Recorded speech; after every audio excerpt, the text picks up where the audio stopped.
اللہ تبارک و تعالی نے فرمایا کہ اگر تیری ماں ناراض ہے ماں دے دروازے تے چلا جاؤ، اگر باپ ناراض ہے باپ دے دروازے تے چلا جاؤ، اگر بھائی ناراض ہے بھائی دے دروازے تے چلا جاؤ، کوئی دنیا دار ناراض ہے اس دروازے تے جا کے ان کو معافی مانگ لے۔ میں اللہ دی بارگاہ دے اندر ہاتھ جوڑ کے دعا کیتی، عرض کیتی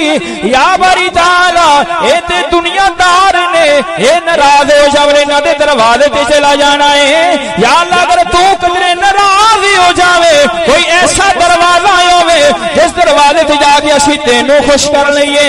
اللہ تبارک و تعالی نے فرمایا کہ وَلَوْ أَنَّهُمْ ظَلَمُوا أَنفُسَهُمْ جَاءُوكَ فَاسْتَغْفَرُوا اللَّهَ، آ جاؤ میرے نبی دے دروازے تے آ جاؤ، یا اللہ تیرے نبی دے دروازے تے آ جائیے، فَاسْتَغْفَرُوا اللَّهَ تو سانو معاف کر دے گا۔ اللہ نے فرمایا میں تو پھر بھی معاف نہیں کراں گا۔ فرمایا یا اللہ تیرے نبی دے دروازے تے آ گئے آ کے تیرے کول معافی منگنے تینوں خوش کرنے تو پھر بھی معاف نہیں کرے گا۔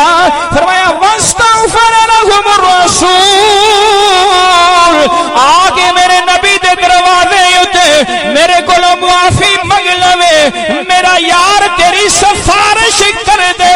میں تیرے گناہاں نو معاف فرما دے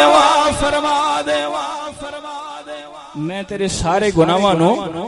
معاف فرما دے گا۔ آ جاؤ ولو انہم اذ ظلموا انفسہم، کہ جنہاں نے اپنی جاناں دے اوتے ظلم کر لیا، کریم آقا علیہ السلام نے فرمایا کہ میرے روزے دے اوتے آ جاؤ، آ کے معافی منگو تے میں تہاڈی سفارش کر دیواں گا۔ جس طرح میں سفارش کر دوں گا تو او ذات بھی تہانوں معاف فرما دے گی۔ میرا دل کر دے کہ میں اس آیت دا ترجمہ سخی سلطان باہو رحمت اللہ علیہ آپ دی بارگاہ دے اندر جا کے انہاں کولوں ترجمہ کروا کے آواں تے آ فرماندے نے کہ بے بسم اللہ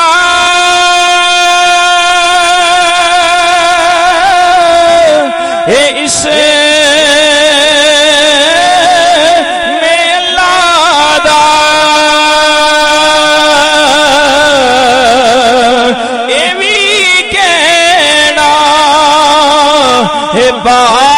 بارا ہو نال شفاعت سرور عالم چھٹ سی عالم سارا ہو حد بے حد درود نبی دے جدا ہے پسا